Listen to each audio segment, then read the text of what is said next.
கனிமொழியாள் கலியுகம் தனிலே கல்மனமுருகிட கலி தீர்க்க வந்தாள் கனிமொழியாள்.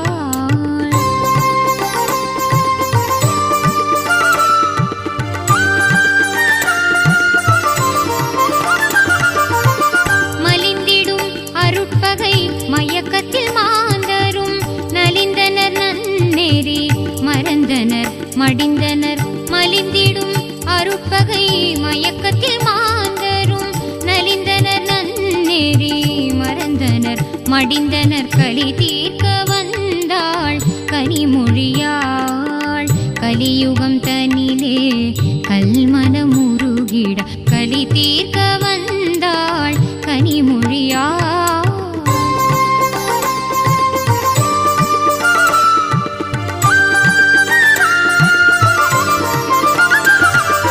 குறை நீக்கி குணமாக்கி குவலயம் வாழ்ந்திட மறை போற்றும் அன்னை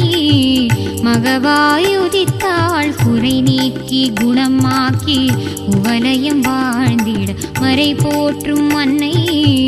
மகவாயுதித்தாள். இறைவியாம் வாராகி முகமுடு பிறந்தாள் கரை கண்ட நாயகி கனிவுடன் அருட்புரிந்தாள். இறைவியாம் வாராகி முகமுடு பிறந்தாள் கரை கண்ட நாயகி கனிவுடன் அருட்புரிந்தாள். கலி தீர்க்க வந்தாள் கனிமொழியாள் கலியுகம் தனிலே கல்மனமுருகிட கலி தீர்க்க வந்தாள் கனிமொழியாள்.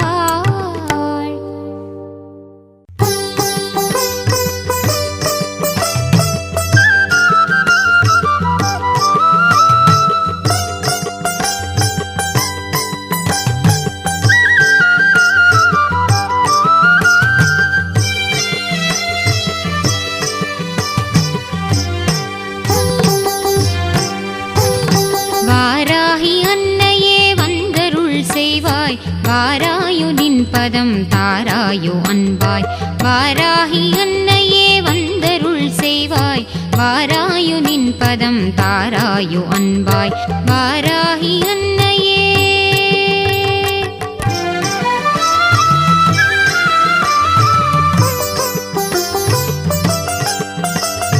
யாராகினும் உந்தன் திருநாமம் மகிமையை பாராயணம் செய்ய பரிவோடு மனமிறங்கி. யாராகினும் உந்தன் திருநாமம் மகிமையை பாராயணம் செய்ய பரிவோடு மனமிறங்கி. பாராயணம் செய்ய பரிவோடு மனமிறங்கி. வாராகி அன்னையே வந்தருள் செய்வாய் வாராகி அன்னையே.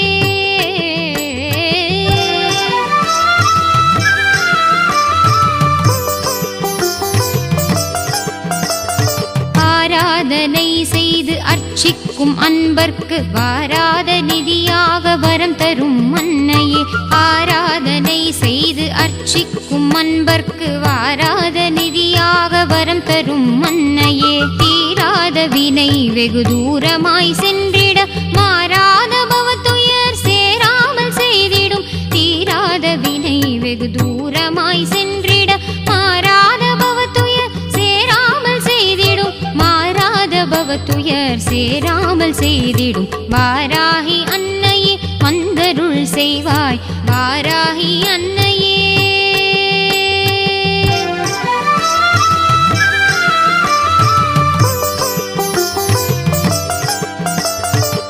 பதம் பணிந்திடும் பக்தரை காத்திடும் இன்னன்னையே உந்தன் மலரடி சரணம். உன் பதம் பணிந்திடும் பக்தரை காத்திடும் இன்னன்னையே உந்தன் மலரடி சரணம். அன்புடன் வேண்டினேன் எம் குறை தீர்ப்பாய் இன்பமும் அளிப்பாய் சிவகுமரி தனக்கே.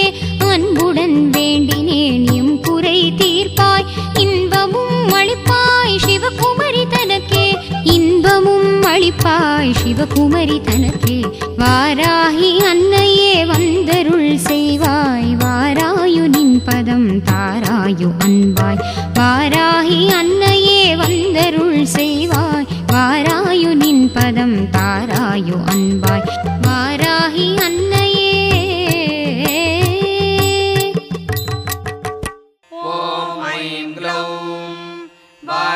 वाराह्यै नमः ॐ ऐं ग्लौं वामन्यै नमः ॐ ऐं ग्लौं वामायै नमः ॐ ऐं ग्लौं बगलायै नमः ॐ ऐं ग्लौं वासव्यै नमः ॐ ऐं ग्लौं वसवे नमः ॐ ऐं ग्लौं वैदेह्यै नमः ॐ ऐं ग्लौं विरसुवे नमः ॐ ऐं ग्लौं बालायै नमः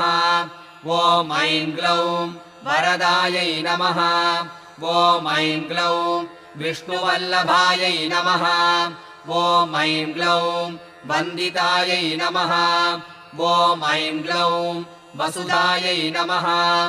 ॐ ऐं ग्लौं वस्यायै नमः ॐ ऐं ग्लौं व्यात्तास्यायै नमः ॐ ऐं ग्लौं वञ्चिन्यै नमः ॐ ऐं ग्लौं बलायै नमः ॐ ऐं ग्लौं वसुन्धरायै नमः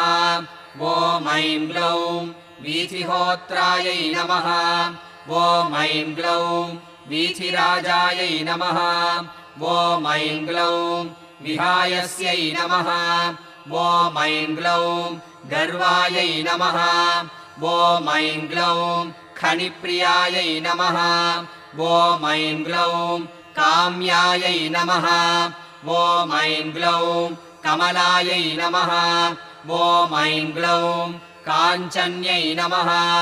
ॐ ऐं ग्लौं रमायै नमः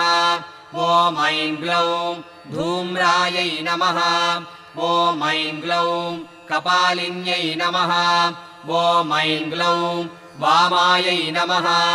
ॐ ऐं ग्लौं कुरुकुल्लायै नमः ॐ ऐं ग्लौं कलावत्यै नमः ॐ ऐं ग्लौं याम्यायै नमः ॐ ऐं ग्लौं आग्नेयै नमः ॐ ऐं ग्लौं धरायै नमः ॐ ऐं ग्लौं धन्यायै नमः ॐ ऐं ग्लौं दायिन्यै नमः ॐ ऐं ग्लौं ध्यानिन्यै नमः ॐ ऐं ग्लौं ध्रुवायै नमः ॐ ऐं ग्लौं धृत्यै नमः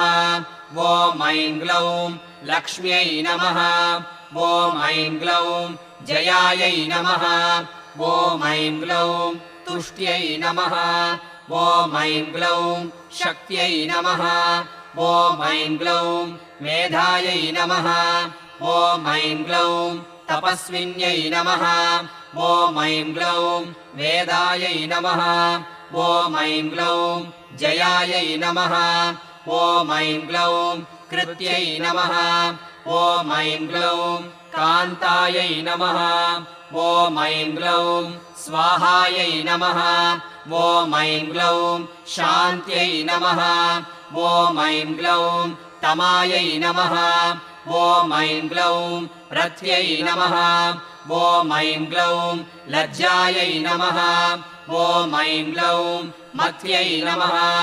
ॐ ऐं ग्लौं स्मृत्यै नमः ॐ ऐं ग्लौं निद्रायै नमः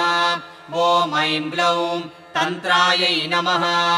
ॐ ऐं ग्लौं गौर्यै नमः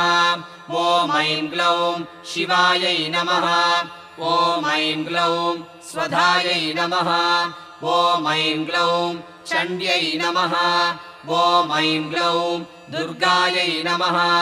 ॐ ऐं ग्लौं अभयायै नमः ॐ ऐं ग्लौं भीमायै नमः ॐ ऐं ग्लौं भाषायै नमः ॐ ऐं ग्लौं भामायै नमः ॐ ऐं ग्लौं भयानकायै नमः ॐ ऐं ग्लौं भूधरायै नमः ॐ ऐं ग्लौं भयापहायै नमः ॐ ऐं ग्लौं भीरवे नमः ॐ ऐं ग्लौं भैरव्यै नमः ॐ ऐं ग्लौं पङ्कारायै नमः ॐ ऐं ग्लौं पट्यै नमः ॐ ऐं ग्लौं गुर्गुरायै नमः ॐ ऐं ग्लौं घोषणायै नमः ॐ ऐं ग्लौं घोरायै नमः ॐ ऐं ग्लौं घोषिण्यै नमः ॐ ऐं ग्लौं घोणसंयुक्तायै नमः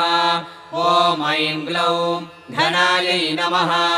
ॐ ऐं ग्लौं अघ्नायै नमः ॐ ऐं ग्लौं गर्गरायै नमः ॐ ऐं ग्लौं घोणयुक्तायै नमः ॐ ऐं ग्लौं अघनाशिन्यै नमः ॐ ऐं ग्लौं पूर्वायै नमः ॐ ऐं ग्लौं आग्नेयै नमः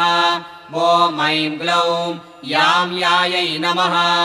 ॐ ऐं ग्लौं नैऋत्यै नमः ॐ ऐं ग्लौं वायव्यै नमः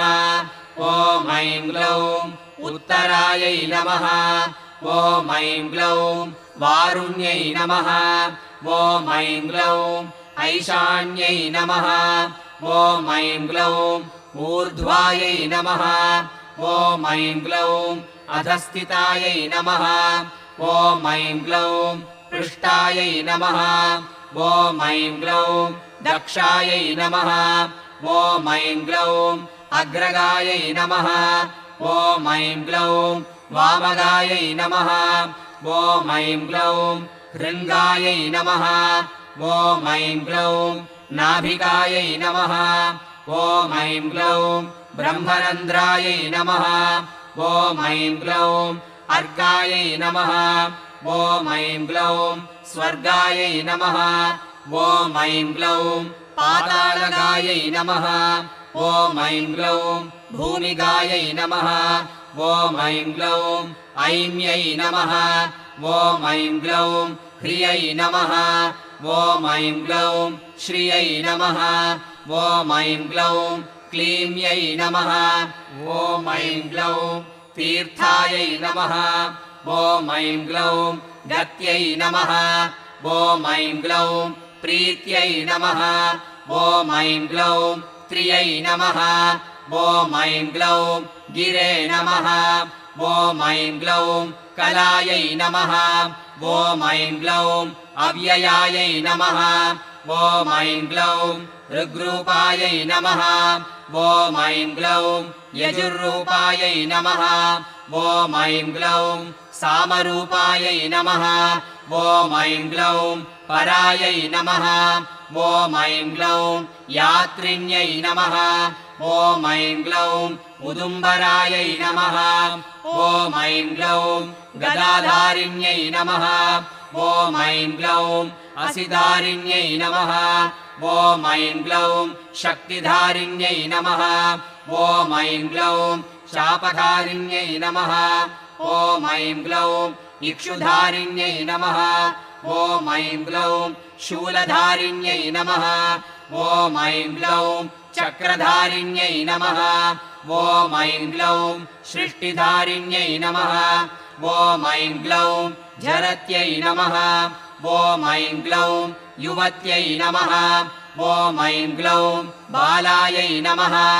ॐ ऐं ग्लौं चतुरङ्गफलोद्घटायै नमः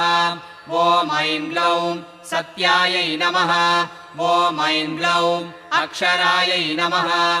ॐ ऐं ग्लौं आदिभेद्र्यै नमः ॐ ऐं ग्लौं धात्र्यै नमः ॐ ऐं ग्लौं भर्त्यै नमः ॐ ऐं ग्लौं भरायै नमः ॐ ऐं ग्लौं भटवे नमः ॐ ऐं ग्लौं क्षेत्रज्ञायै नमः ॐ ऐं ग्लौं कम्पिन्यै नमः ॐ ऐं ग्लौं ज्येष्ठायै नमः ॐ ऐं ग्लौं दूरदर्शायै नमः ॐ ऐं ग्लौं धुरन्धरायै नमः ॐ ऐं ग्लौं मालिन्यै नमः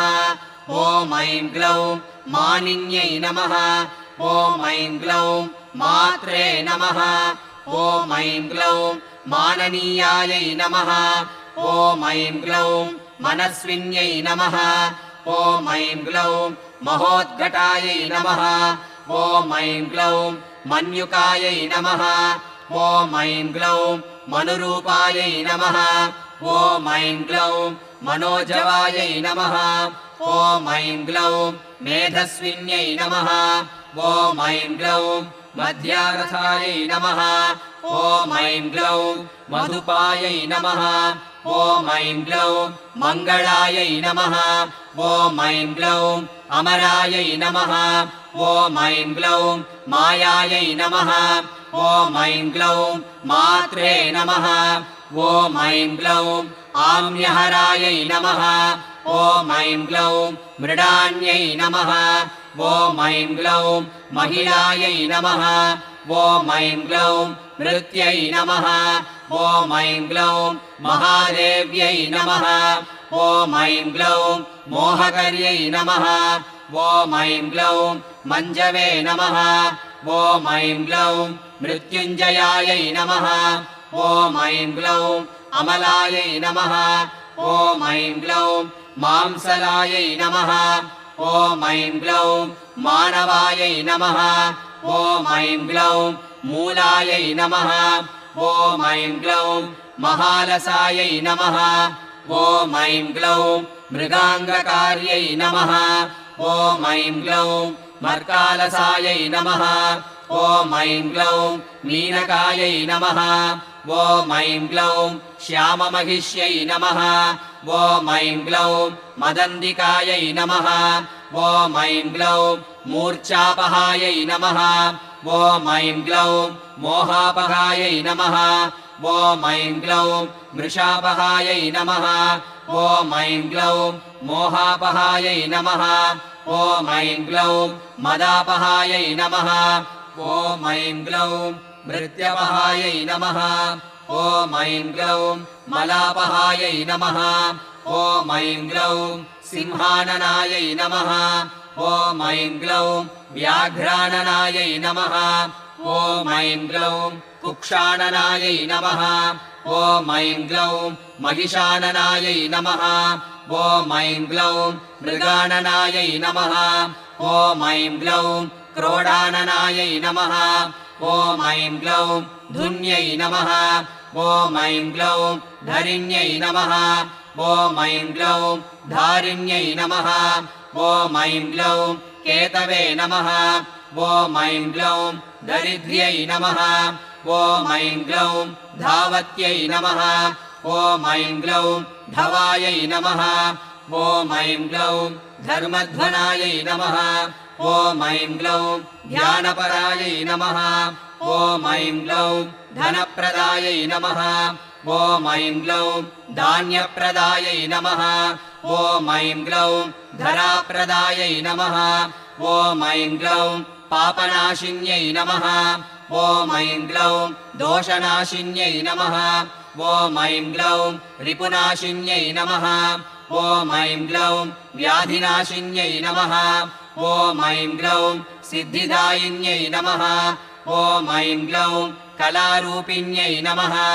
ॐ ऐं ग्लौं काष्ठारूपिण्यै नमः ॐ ऐं ग्लौं क्षमारूपिण्यै नमः ॐ ऐं ग्लौं पक्षरूपिण्यै नमः ॐ ऐं ग्लौं अहोरूपिण्यै नमः ॐ ऐं ग्लौं त्रुटिरूपिण्यै नमः ॐ ऐं ग्लौं श्वासरूपिण्यै नमः ॐ ऐं ग्लौं समृद्धारूपिण्यै नमः ॐ ऐं ग्लौं सुभुजायै नमः ॐ ऐं ग्लौं रौद्र्यै नमः ॐ ऐं ग्लौं राधायै नमः ॐ ऐं ग्लौं रागायै नमः ॐ ऐं ग्लौं रमायै नमः ॐ ऐं ग्लौं शरण्यै नमः ॐ ऐं ग्लौं रामायै नमः ॐ ऐं ग्लौं रतिप्रियायै नमः ॐ ऐं ग्लौं हृष्टायै नमः ॐ ऐं ग्लौं वामाङ्गायै नमः ॐ ऐं ग्लौं नीलाङ्गायै नमः ॐ ऐं ग्लौं अनङ्गरूपिण्यै नमः ॐ ऐं ग्लौं साङ्गोपाङ्गायै नमः ॐ ऐं ग्लौं सारङ्गायै नमः ॐ ऐं ग्लौं शुभाङ्गायै नमः ॐ ऐं ग्लौं रङ्गरूपिण्यै नमः ॐ ऐं ग्लौं भद्रायै नमः ॐ ऐं ग्लौं सुभद्रायै नमः ॐ ऐं ग्लौं भद्राक्ष्यै नमः ॐ ऐं ग्लौं सिंहिकायै नमः ॐ ऐं ग्लौं विनतायै नमः ॐ ऐं ग्लौं आदित्यायै नमः ॐ ऐं ग्लौं हृदयायै नमः ॐ ऐं ग्लौं अवध्यायै नमः ॐ ऐं ग्लौं शुभध्यायै नमः ॐ ऐं ग्लौं गद्यप्रियायै नमः ॐ ऐं ग्लौं पद्यप्रियायै नमः ॐ ऐं ग्लौं प्रसवे नमः ॐ ऐं ग्लौं चर्चिकायै नमः ॐ ऐं ग्लौं भोगवत्यै नमः ॐ ऐं ग्लौं अम्बायै नमः ॐ ऐं ग्लौं सारस्यै नमः ॐ ऐं ग्लौं सवायै नमः ॐ ऐं ग्लौं नट्यै नमः ॐ ऐं ग्लौं योगिन्यै नमः ॐ ऐं ग्लौं पुष्कलायै नमः ॐ ऐं ग्लौं अनन्तायै नमः ॐ ऐं ग्लौं परायै नमः ॐ ऐं ग्लौं साङ्ख्यायै नमः ॐ ऐं ग्लौं शस्यै नमः ॐ ऐं ग्लौं सत्यै नमः ॐ ऐं ग्लौं निम्नकायै नमः ॐ ऐं ग्लौं निम्ननाभायै नमः ॐ ऐं ग्लौं सहिष्ण्यै नमः ॐ ऐं ग्लौं जागृत्यै नमः ॐ ऐं ग्लौं लिप्यै नमः ॐ ऐं ग्लौं दमयन्त्यै नमः ॐ ऐं ग्लौं दमायै नमः ॐ ऐं ग्लौं दण्डायै नमः ॐ ऐं ग्लौं उद्दण्डिन्यै नमः ॐ ऐं ग्लौं दारदायिकायै नमः ॐ ऐं ग्लौं दीपिन्यै नमः ॐ ऐं ग्लौं दाविन्यै नमः ॐ ऐं ग्लौं धात्र्यै नमः ॐ ऐं ग्लौं दक्षकन्यायै नमः ॐ ऐं ग्लौं धरते नमः ॐ ऐं ग्लौं दाहिन्यै नमः ॐ ऐं ग्लौं द्रविण्यै नमः ॐ ऐं ग्लौं दर्व्यै नमः ॐ ऐं ग्लौं दण्डिन्यै नमः ॐ ऐं ग्लौं दण्डनायिकायै नमः ॐ ऐं ग्लौं दानप्रियायै नमः ॐ ऐं ग्लौं दोषहन्त्र्यै नमः ॐ ऐं ग्लौं दुःखनाशिन्यै नमः ॐ ऐं ग्लौं दारिद्र्यनाशिन्यै नमः ॐ ऐं ग्लौं दोषदायै नमः ॐ ऐं ग्लौं दोषकृते नमः ॐ ऐं ग्लौं दोक्त्र्यै नमः ॐ ऐं ग्लौं दोहत्यै नमः ॐ ऐं ग्लौं देविकायै नमः ॐ ऐं ग्लौं अधनायै नमः ॐ ऐं ग्लौं दर्विकर्यै नमः ॐ ऐं ग्लौं दुर्वलितायै नमः ॐ ऐं ग्लौं दुर्युगायै नमः ॐ ऐं ग्लौं अद्वयवादिन्यै नमः ॐ ऐं ग्लौं चरायै नमः ॐ ऐं ग्लौं अश्वायै नमः ॐ ऐं ग्लौं अनन्तायै नमः ॐ ऐं ग्लौं वृष्ट्यै नमः ॐ ऐं ग्लौं उन्मत्तायै नमः ॐ ऐं ग्लौं कमलायै नमः ॐ ऐं ग्लौं अलसायै नमः ॐ ऐं ग्लौं धारिण्यै नमः ॐ ऐं ग्लौं तारकान्तरायै नमः ॐ ऐं ग्लौं परमात्मने नमः ॐ ऐं ग्लौं कुब्जलोचनायै नमः ॐ ऐं ग्लौं इन्दवे नमः ॐ ऐं ग्लौं हिरण्यकवचायै नमः ॐ ऐं ग्लौं व्यवस्थायै नमः ॐ ऐं ग्लौं व्यवसायिकायै नमः ॐ ऐं ग्लौं ईशनन्दायै नमः ॐ ऐं ग्लौं नत्यै नमः ॐ ऐं ग्लौं नाक्यै नमः ॐ ऐं ग्लौं यक्षिण्यै नमः ॐ ऐं ग्लौं सर्पिण्यै नमः ॐ ऐं ग्लौं वर्यै नमः ॐ ऐं ग्लौं सुधायै नमः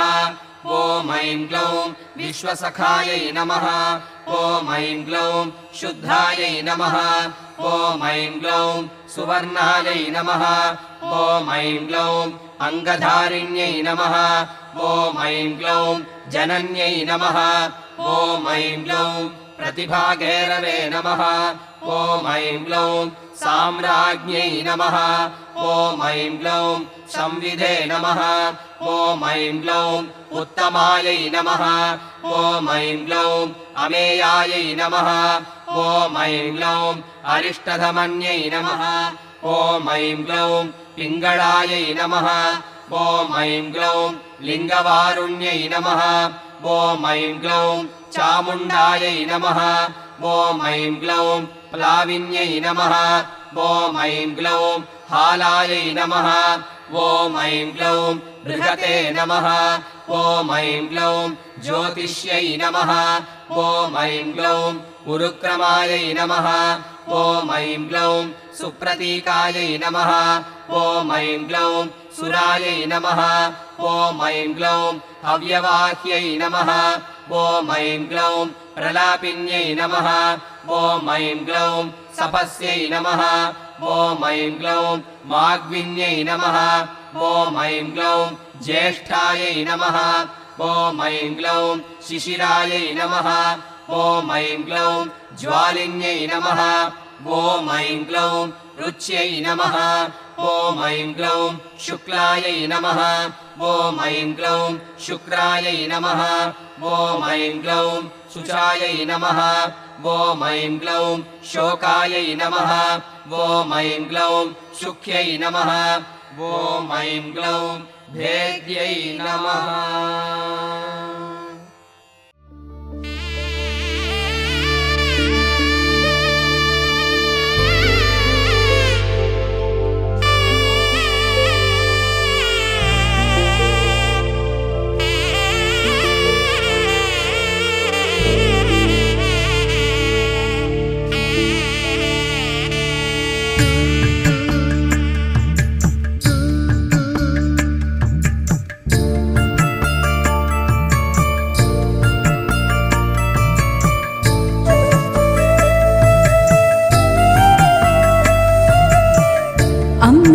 மஞ்சள வச்சு அம்மாவ நெஞ்சில வச்சு வேண்டுதல பலவும் வச்சு வந்தோம் வாராகி இருப்பது பள்ளி கொண்டா கொடுப்பது ஒன்னா ரெண்டா யாகரிஷி வாக்கில் வந்து பேசாயோ தாயி ஆழிவளர் சங்கெடுத்து மறைநாளும் பாடாயோ சக்கரத்தை சுழல விட்டு தீமை வென்று ஆடாயோ அருள்